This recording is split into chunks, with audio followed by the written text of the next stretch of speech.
My name is Ethan Walker, and 3 years ago, I met the woman I believed I would spend the rest of my life with.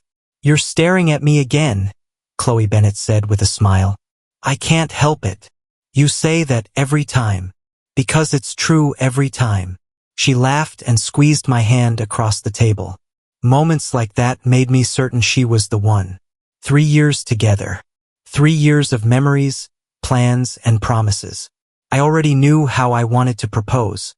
I just hadn't told her yet. A few days later, I was sitting with my best friend, Mason Reed, outside the university library. So, Mason said, how are things with Chloe? Good. Just good. I laughed. Amazing. He nodded slowly. You really trust her, don't you? The question caught me off guard. Of course I do. I'm serious, Ethan. So am I. Mason leaned back. I don't know. Something feels off lately. What are you talking about? I see the way she acts sometimes. I frowned. She's busy. Maybe. She's stressed. Maybe. I shook my head. You always look for problems. And you never do. I laughed. That's because there aren't any. Mason stared at me for a moment. I hope you're right. I didn't like where the conversation was going. Look, Chloe loves me. I'm not saying she doesn't. Then what are you saying? I'm saying people change. I stood up. Not Chloe. He sighed. Okay. That should have ended the conversation. But his words stayed in my head longer than I wanted. Later that evening, Chloe called me. Hey, I said. Hi.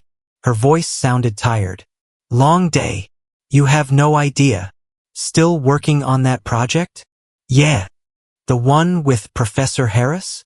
That's the one. Professor Daniel Harris was one of the most respected professors at the university. According to Chloe, he had personally selected her for a special research project. I'm proud of you, I said. Thanks. You don't sound excited. I am.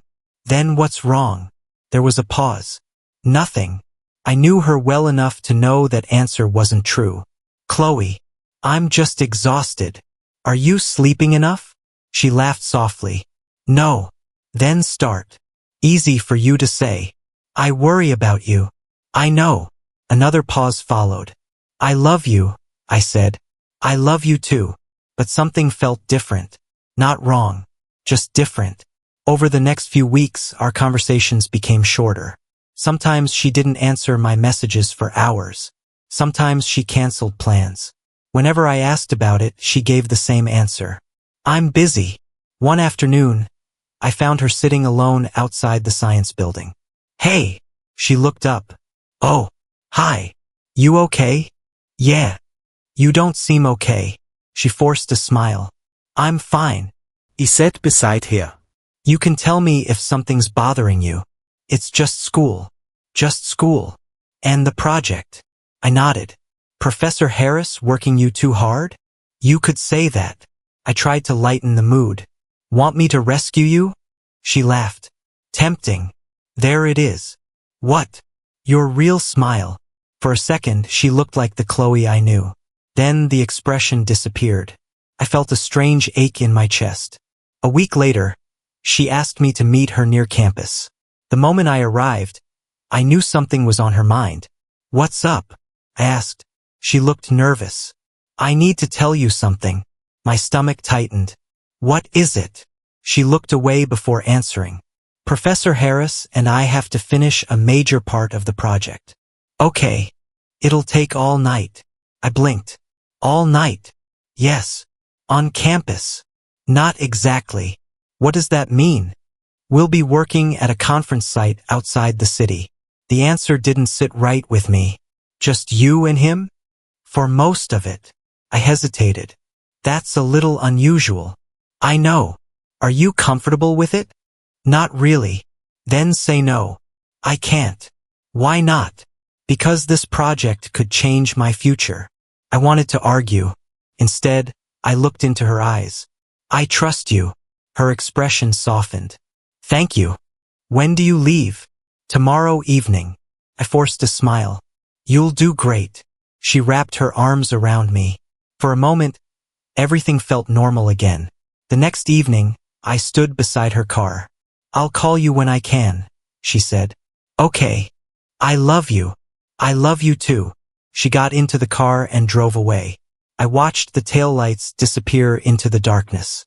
Something deep inside me whispered that I should be worried. But I ignored it. After all, Chloe Bennett was the woman I trusted more than anyone in the world. I had no idea that my life was already beginning to fall apart. Several weeks passed after Chloe's overnight trip with Professor Harris. Things never felt completely normal again. We still talked. We still met. We still said we loved each other. But something had changed. I felt it every time she looked away during a conversation. I felt it every time she took longer to answer a message. Then one afternoon, she texted me. We need to talk. My stomach tightened instantly. I replied, Is everything okay? No. Meet me at the park. 30 minutes later, I found her sitting alone on a bench. The moment I saw her face, I knew something was wrong. Chloe. She looked up. Sit down. He sat beside her. What happened? For several seconds, she didn't speak. Then she took a deep breath. I'm pregnant. The words hit me like a truck. What? I'm pregnant. I stared at her. My mind went completely blank. Pregnant? She nodded. I tried to process what she had said. Are you serious? Yes. I rubbed my face. Oh my God. Then she grabbed my hand. Ethan, you're the father. I froze. Every thought in my head stopped. What did you say? You're the father. I pulled my hand away. The timeline immediately flashed through my mind. The dates. The weeks. The night she spent away. None of it made sense. Chloe. What? How far along are you? She hesitated. About 8 weeks. I felt my heart sink. 8 weeks. I knew exactly what that meant. Are you sure? Of course I'm sure. I swallowed hard. I just need to understand. What is there to understand? The timing. Her eyes narrowed. What about it? I chose my words carefully. I'm not accusing you of anything. Then say what you mean. I just want to make sense of this. Her expression hardened. You think I'm lying? No. Then why are you questioning me? Because I'm confused. You shouldn't be. I looked away. My chest felt tight. I thought we'd be happy. I am trying to be. You're not acting like it. I didn't know how to answer. A long silence followed. Finally she spoke again. I need you right now. I know. No, Ethan. I really need you. I'm here. Then act like it. The conversation ended badly. I went home feeling like I was walking through a fog. That night I barely slept. The next morning my phone exploded with notifications. Messages. Comments. Congratulations. I stared at the screen. Someone had posted online that Chloe was pregnant. Even worse, people already believed I was the father. My friend Tyler called immediately. Congratulations, man. I forced a laugh. Thanks. When's the baby due? I don't know yet. You must be excited. Yeah. The lie tasted bitter. A few hours later, I ran into classmates near campus. Ethan. I turned around. Hey. One of them grinned. You're going to be a dad. Another slapped my shoulder. That's huge. Congratulations. Thanks. I smiled because I didn't know what else to do. Inside I felt sick. That evening I met Chloe again. The moment I arrived, she crossed her arms. You've been distant all day. I've been thinking. About what? Everything. She shook her head. You're doing it again. Doing what? Acting like this is some mystery. I looked at her. Chloe, please don't get angry. Then stop asking questions. I'm trying to understand. You either trust me or you don't. I do trust you. Then why does it feel like you're investigating me? I hesitated. Then I made a mistake. A question I couldn't keep inside any longer. What happened during that overnight project? Her face changed instantly. What? The trip with Professor Harris. Her eyes widened. Are you serious right now? I'm only asking. Why? Because the dates don't make sense. She stood up. I can't believe this. Chloe. No. People nearby turned to look. She didn't care. You think I cheated on you? I didn't say that. You didn't have to. I stood up quickly. Please calm down. I'm pregnant, Ethan. I know. I'm scared. I know. And instead of supporting me, you're accusing me. I'm not accusing you. Then stop bringing up Professor Harris. The anger in her voice shocked me. I had never seen her react like that before. I took a slow breath. Why are you so upset about a simple question? For a moment, she said nothing. Then tears filled her eyes. I can't do this. Do what? This. She pointed at me. You're supposed to stand beside me. I want to. No, you don't. Chloe, if you loved me, none of this would matter. Her words cut deep. What are you asking me to do? I'm asking you to be the man I thought you were. I felt trapped between my heart and my mind. I loved her. I truly did. But the numbers didn't add up. Nothing added up. Tears rolled down her cheeks. Then she looked directly into my eyes. I need you more than ever. My throat tightened. She took a shaky breath. And you're abandoning me when I need you most. Those words followed me long after she walked away. For the first time in 3 years, I wasn't sure what to believe anymore. The next few days felt like I was drowning in noise. Everyone had an opinion about my life. Everyone except me.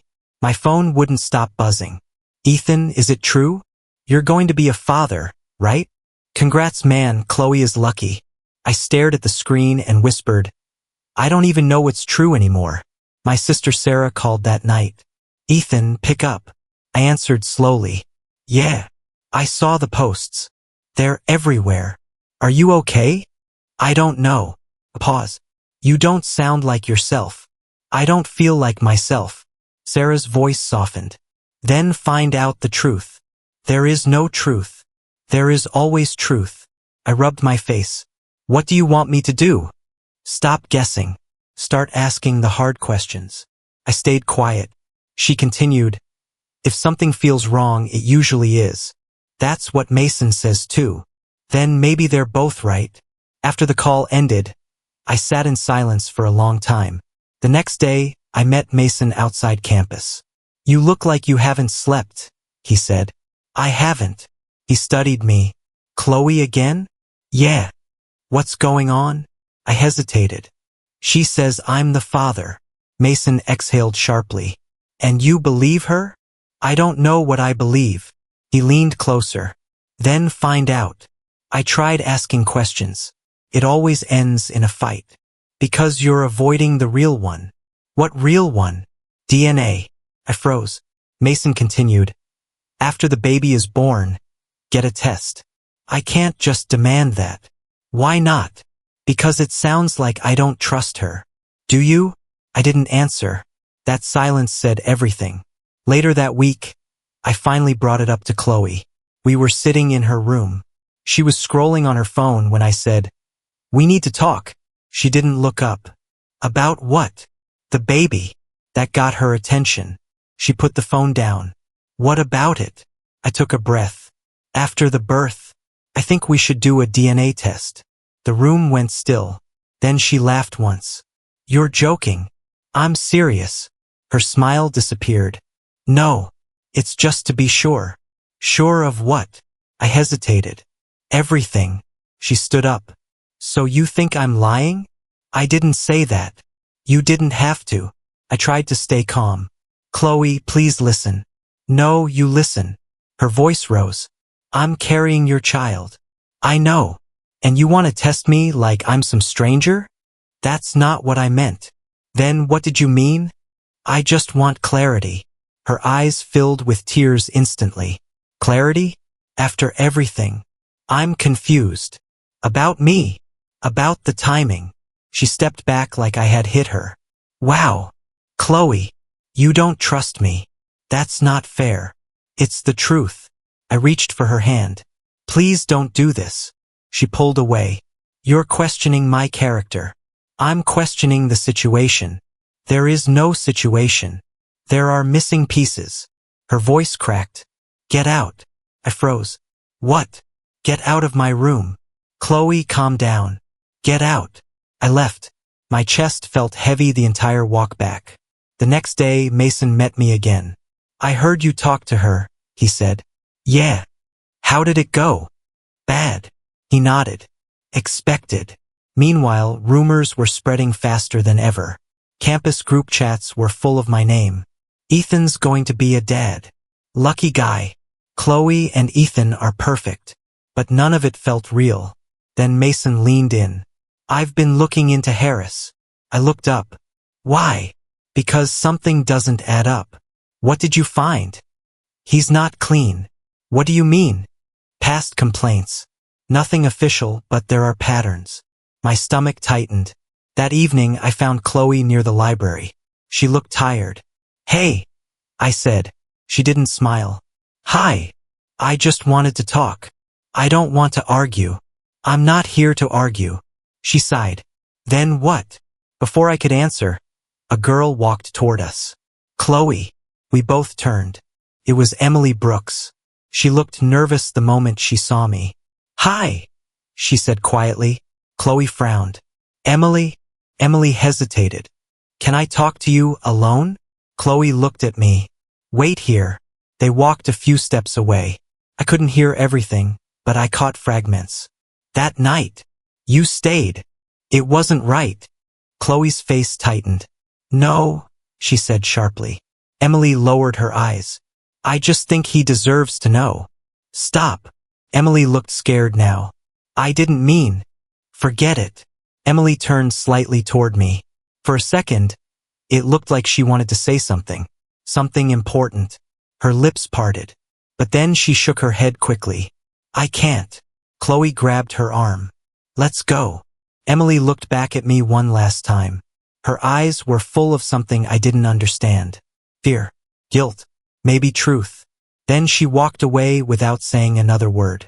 I couldn't stop thinking after Emily walked away. Something in her eyes stayed with me. Fear. Guilt. Truth she refused to say. That night I barely slept. My mind kept replaying everything. Chloe's anger. Emily's silence. Harris's name coming up again and again. By morning I was done waiting. I needed answers. At campus, I found Olivia Carter sitting outside the journalism building. She was typing on her laptop. I walked up slowly. You're Olivia, right? She looked up. Depends who's asking. Ethan Walker. Her expression changed. Oh, I heard you expose stories. I report them, she said. People expose themselves. I exhaled. I need help. She studied me. About Chloe Bennett? I froze. How do you know that? People talk. I sat down beside her. Then you know something's wrong. She closed her laptop. I've heard things about Professor Harris. My heart tightened. What kind of things? Not the kind that disappear easily. I swallowed. Can you prove any of it? Not yet. Then why tell me? Because patterns matter. That word stuck with me. Patterns. We started digging together. Over the next few days, Olivia and I met in the library.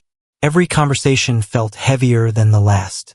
She showed me notes, names, rumors, old complaints. Look at this, she said once, sliding her laptop toward me. What is it? A former student.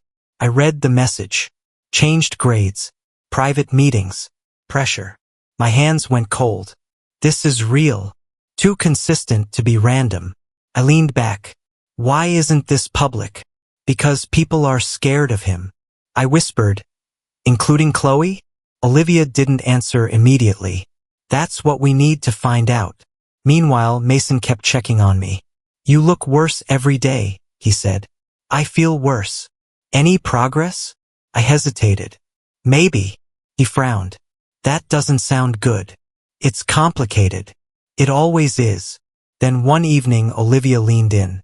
I found someone. Who? A former student willing to talk. My stomach dropped. Is it safe? She asked for secrecy. I nodded slowly. Let's meet her. We met Emily in a quiet cafe off campus. She sat with her hands shaking. I shouldn't be here, she said immediately. Olivia stayed calm. You asked to talk. Emily looked at me. I didn't want you involved. I already am, I said. Silence. Then she whispered, Chloe isn't telling you everything. My chest tightened. What do you mean? Emily glanced around. That night she stayed with Harris. Yes. She wasn't just working. I leaned forward. Then what was she doing? Emily's voice broke slightly. She was with him longer than she told you. How long? A lot longer. My mind struggled to catch up. That doesn't prove anything, I said quickly. It does, she replied. Olivia leaned in. Explain. Emily hesitated. He controls situations, she said. He always has. I shook my head. This still doesn't explain the pregnancy timeline. Emily looked down. I know. My heart pounded. Then what are you saying? She swallowed hard. I'm saying Chloe wasn't honest about that night. My voice dropped. What did she do? Emily didn't answer right away. Her hands trembled. I shouldn't say more. Emily? I said sharply. You already started. She looked at me, terrified. I overheard something, she whispered. What? A conversation between Chloe and Harris. My blood ran cold. What did they say? Emily closed her eyes. Then she said it. She told him she might be pregnant. The room went silent. I felt like the air had been pulled out of my lungs. No, I said instantly. That's not possible. Emily nodded quickly. I swear I heard it. Olivia looked between us. When? That night, Emily said. After she came back from him. My hands were shaking now. You're lying, I whispered. Emily stood up fast. I shouldn't have said anything. Sit down, I said. No, Emily, I can't do this. She grabbed her bag. Olivia tried to stop her. We just need clarification. But Emily was already backing away. I'm sorry, she said. Wait, I said quickly. Tell me everything. She shook her head, eyes full of panic. You don't understand what he can do. Who? Him. She turned and walked out. Just like that. Gone. I sat there frozen. Olivia stayed quiet for a long moment. Then she said softly, We need proof. But I couldn't even respond. My thoughts were spinning. Chloe. Harris. That conversation. Maybe she had been hiding more than I ever imagined. And for the first time, I wasn't just confused. I was afraid. By the time I got back to campus, everything had changed. People were looking at me differently. Whispers followed me down the hall. That's him. Poor Chloe. He's denying his own child. I kept my head down, but I heard every word. Mason grabbed my arm outside class. Dude, what's going on? I don't know, I said. You don't know? He repeated. Everyone's talking about you. I exhaled. It's getting worse. He lowered his voice. Chloe posted something. My stomach dropped. What kind of post? Just look. I opened my phone. Chloe's post was short. I never thought I would be alone during the most important moment of my life. Some people run when things get real. Below it, comments exploded. Stay strong, Chloe. He doesn't deserve you. Men like him always run. I felt my hands tighten around the phone. She's turning this on me, I whispered. Mason nodded. Yeah. At lunch, students avoided my table. Even people I knew for years. One of them muttered as I passed. Coward. I stopped walking. Did you just say something? He didn't answer. That silence hurt more than words. Later, I met Sarah outside campus. She looked angry the moment she saw me. What are you doing? She asked. I'm trying to survive. You're losing control. I didn't do anything wrong. Then why does everyone think you did? I rubbed my face. Chloe is controlling the story. Sarah frowned. And Harris? He's backing her. That makes it worse. I know. She stepped closer. Ethan, listen to me. I am listening. Stop trying to please everyone. I'm not. Yes, you are. I went quiet. She softened her voice. You need proof, not feelings. I have Olivia working on it. That's good. But it's not fast enough. Back on campus, things got worse. A professor I respected barely looked at me. "Ethan," he said coldly. "I expected better." "Sir, I can explain." "No need." He walked away. That moment broke something inside me. That night, Mason and I met again. "I can't keep doing this," I said. He looked at me. "Doing what?" "Living like I'm guilty." "You're not." "But everyone thinks I am." Mason leaned forward. "Then fix it." "I don't know how." He paused. "Then let Olivia help." Olivia arrived shortly after. She looked exhausted. "I found something," she said. "What?" I asked quickly. She opened her laptop. "Financial transfers." I frowned. "From who?" "Professor Harris." "To Chloe." She nodded. My stomach dropped. Why would he send her money? "Exactly." Mason muttered. "That's not normal." Olivia continued. "And there's more." "What more?" "Private meeting logs." He arranged multiple one-on-one sessions outside academic hours. I shook my head. "That doesn't prove everything." "No," she said.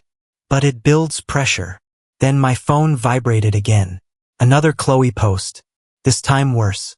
"Some people smile in public and disappear when responsibility appears.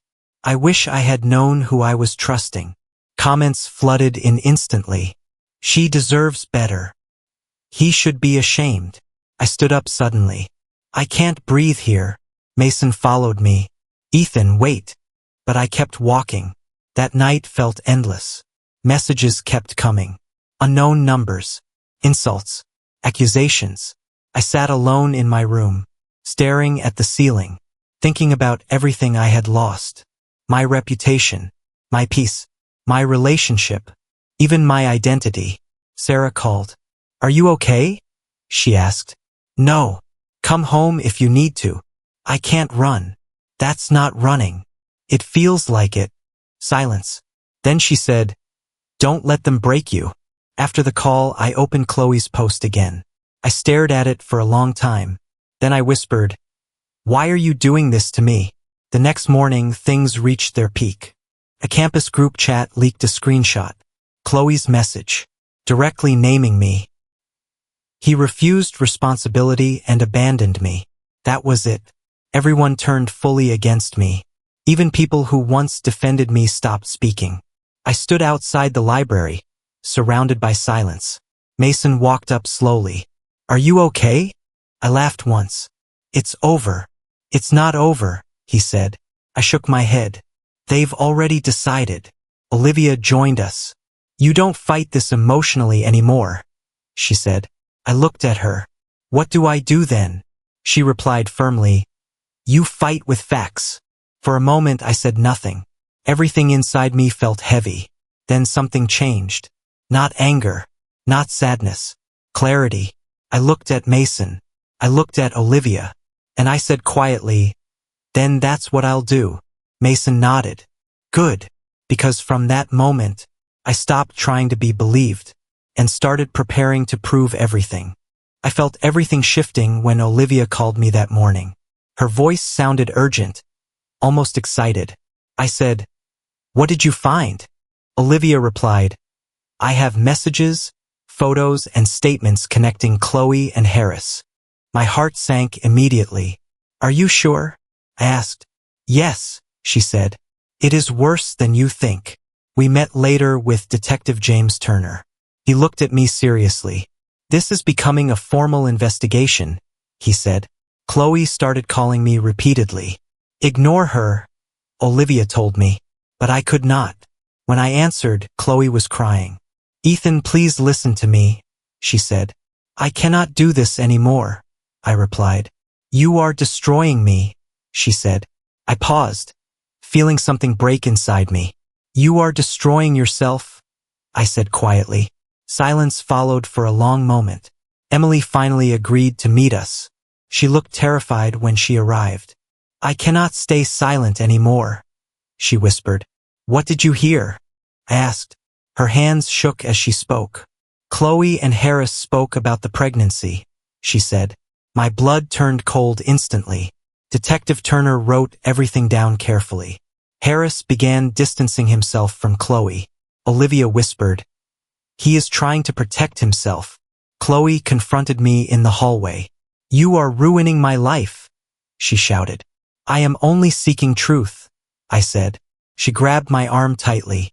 "Stop this investigation," she begged. I pulled away and refused. For the first time, I stood firm. Olivia showed new evidence to Detective Turner. Everything pointed toward a hidden truth. The pressure on Chloe increased daily. Then Emily returned with full testimony. "This is everything I know," she said. Detective Turner confirmed the case escalation. A court-ordered DNA test was issued. Chloe went silent after hearing it. I finally understood the truth was near. Olivia said, "This will end everything." I replied, "Then let it end." Mason called me later that night. "Are you okay?" he asked. "No," I said honestly, "but I am still standing." He stayed silent for a moment. "Good," he finally said. Olivia worked through the night gathering more files. I watched her in silence as everything connected slowly. For the first time, I felt hope returning. But it was mixed with fear. Chloe sent me another message that evening. "Please stop this," she wrote. I stared at the screen without replying. Olivia said, "Silence means pressure is working."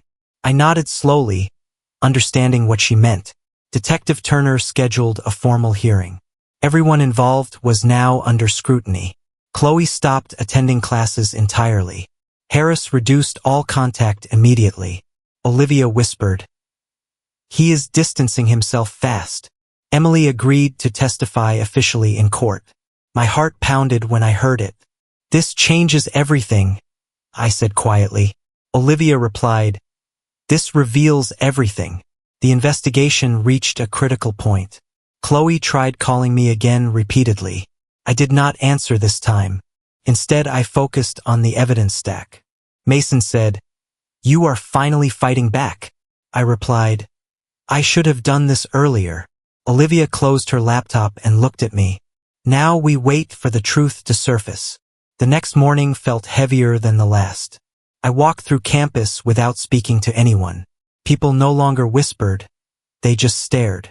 Chloe avoided all public spaces completely. That silence felt louder than accusations. Olivia met me near the courthouse steps. "Everything is ready," she said. I asked, "What happens now?" "Truth comes out officially," she replied. Detective Turner arrived with final documents. "This is the court-ordered DNA procedure," he said. My hands trembled slightly. Chloe arrived shortly after, looking pale. She avoided my eyes completely. Olivia whispered, "She already knows." I said nothing but watched carefully. The officer prepared the final authorization form. Chloe finally spoke in a shaking voice. "This will ruin everything," she whispered. I looked at her and said nothing, because I already knew the truth was close. Olivia said softly, "We are almost there." Detective Turner signaled for the procedure to begin. Chloe whispered, "Please don't do this." I replied, "I have to know the truth." The room fell completely silent. Olivia held the file tightly in her hands. "Results will decide everything," the officer said. Chloe looked at me one last time. I whispered, "Whatever happens, truth will come." The envelope was placed on the table. Everyone waited for it to open.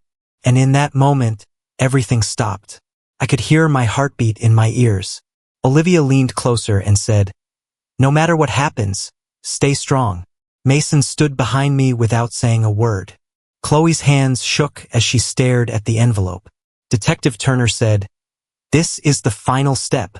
I closed my eyes briefly and exhaled. Everything I believed was about to change forever. Olivia whispered, "Open it." I said, "Not yet." Chloe cried softly, "Please don't hate me." I answered, "I don't know what I will feel." Olivia said, "Whatever is inside, it is the truth we need." Detective Turner stepped forward and said, "Open the envelope now." I reached out slowly, knowing nothing would ever be the same again. Silence filled the room. The envelope arrived on a cold afternoon. Detective Turner placed it on the table without a word. I stared at it. My hands felt heavy. Olivia whispered, "This is it." Mason stood behind me, silent. Chloe sat across from me, shaking. "Open it," she said softly. I didn't move. Olivia leaned in. "Ethan, you need to know."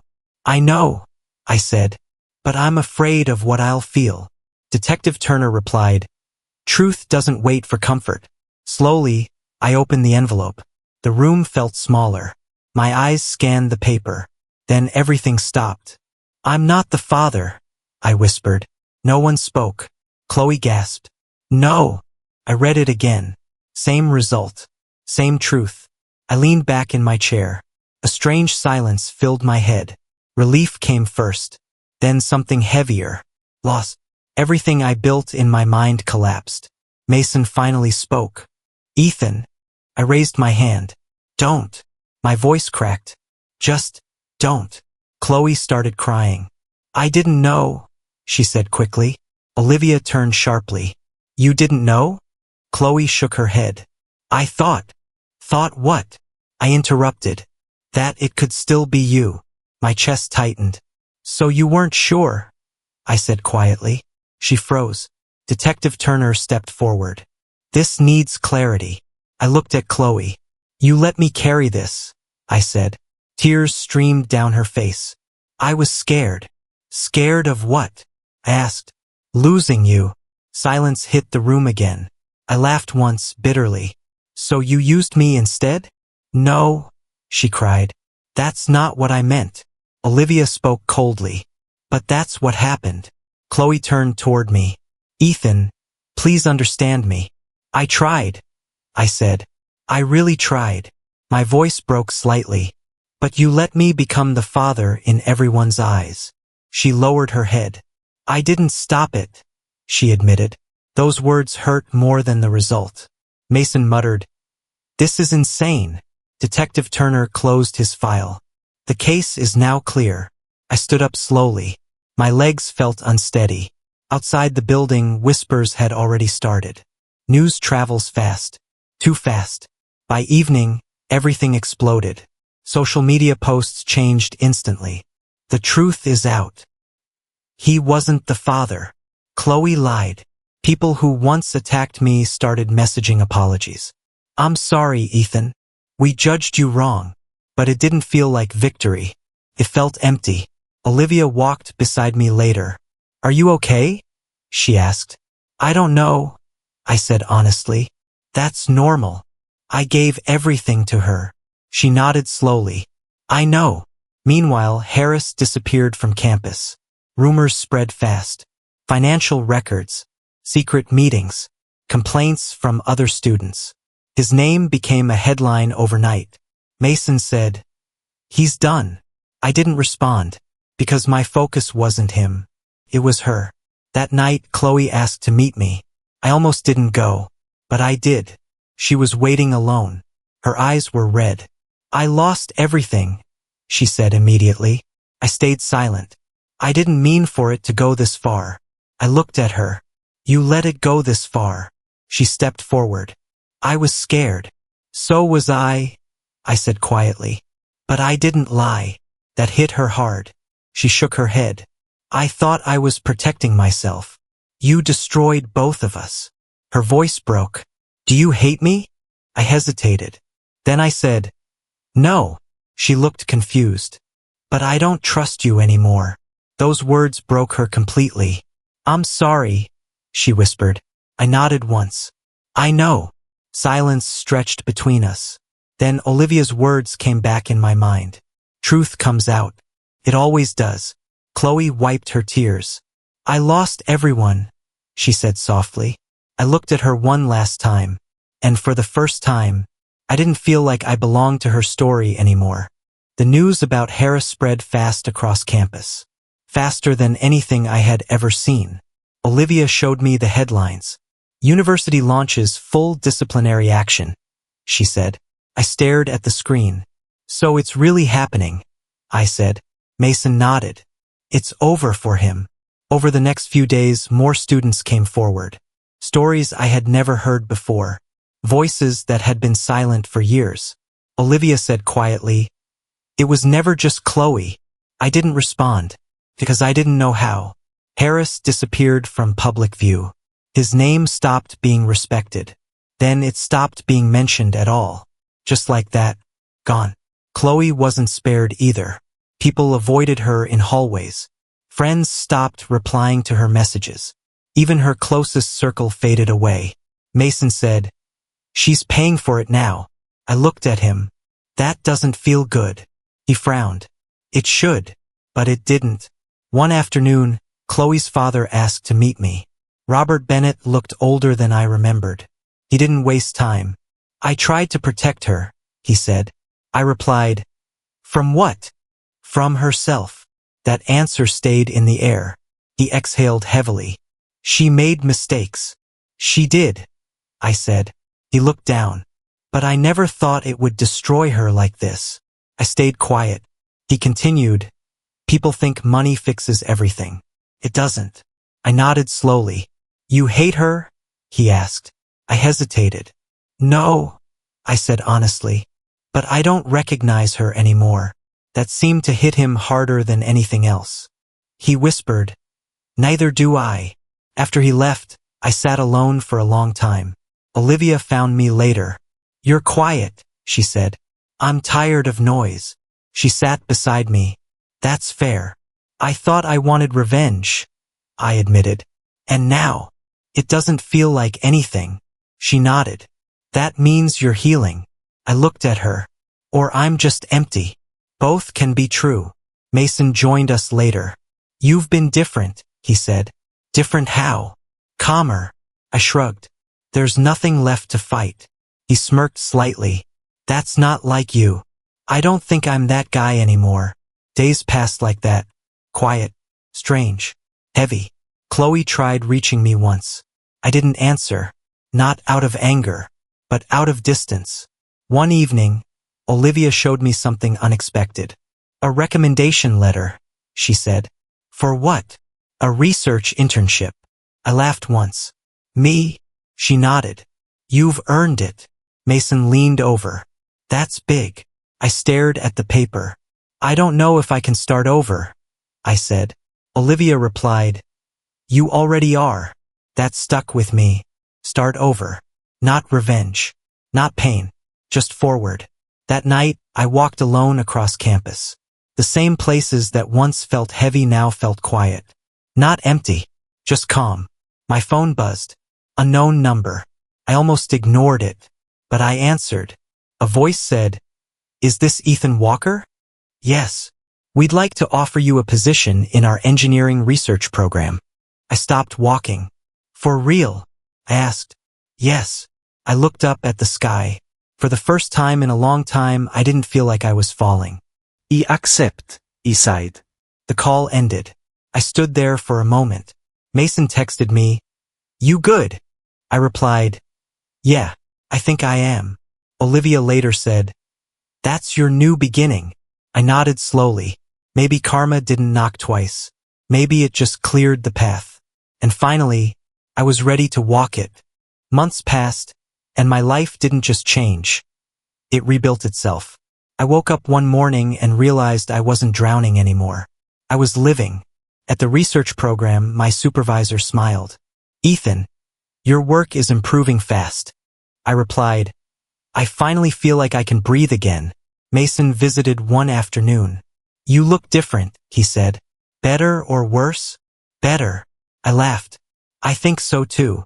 He sat down. "No Chloe. No drama. Just work." "Yeah," I said quietly. "Just peace." But peace felt strange at first. Almost too quiet. Then I met Grace Sullivan. She joined the same research group. The first time we talked, she said, "You don't talk much about yourself." I replied, "There's not much to say anymore." She raised an eyebrow. "Everyone has something to say." Over time, she kept talking to me, not pushing, just listening. One day she said, "You still look like you're carrying something." I sighed. Maybe I was. Was? "I'm trying not to anymore." She nodded. "That's a start." Later, I told Mason about her. He smirked. New friend. Just someone who talks too much. I said. That's good for you. Why? Because you stopped talking completely for a while. I didn't argue, because he was right. One evening, Grace and I were sitting outside campus. She asked, "Do you ever think about going back?" Back to what? To before everything fell apart. I shook my head. No, not even a little. I used to. And now I think it had to happen. She studied me. That sounds like forgiveness. I hesitated. Maybe it is. Then everything shifted again. My phone rang. Unknown number. I almost didn't answer, but I did. It was Chloe. Ethan, she said softly. I stayed silent. I just wanted to say sorry. I looked at the ground. You don't need to respond, she added quickly. I just needed to say it. I replied, I hear you. Her voice cracked. I lost everything. I know, I said.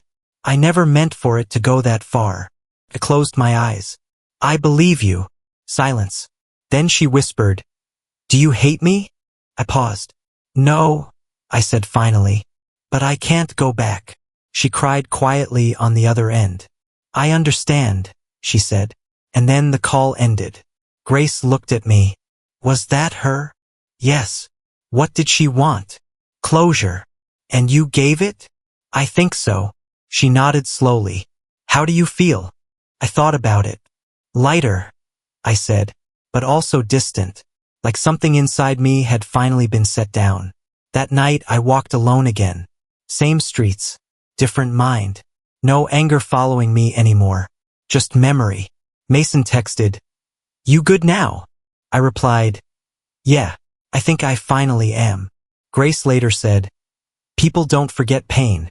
They just stop letting it lead them. I asked, What do they follow instead? She smiled. Themselves. That stayed with me. A few days later, I packed a small bag for a research trip. Mason hugged me before I left. Don't disappear on us, he said. I won't. Grace waved. Go build something great. I nodded. I will. And for the first time, I wasn't walking away from pain. I was walking toward my own life. I never thought my life would end up like this. Standing here years after everything, I finally understand something simple. Pain doesn't destroy you. It reshapes you. I sat with Mason one evening watching the city lights. You ever think about it? He asked. About what? Chloe. Harris. All of it. I smiled slightly. Not the way I used to. He nodded.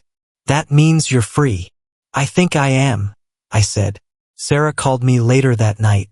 You sound different, she said. Different how? Calmer. I leaned back. Life finally stopped shouting at me. She laughed softly. Good. You deserved peace. I replied. I didn't think I would ever get here. You earned it, she said firmly. Then Olivia messaged me. You still overthinking things? She wrote. Less now, I replied. She answered. That's growth. I met her and Grace a few days later at a small cafe. Grace smiled at me. You look like someone who survived something.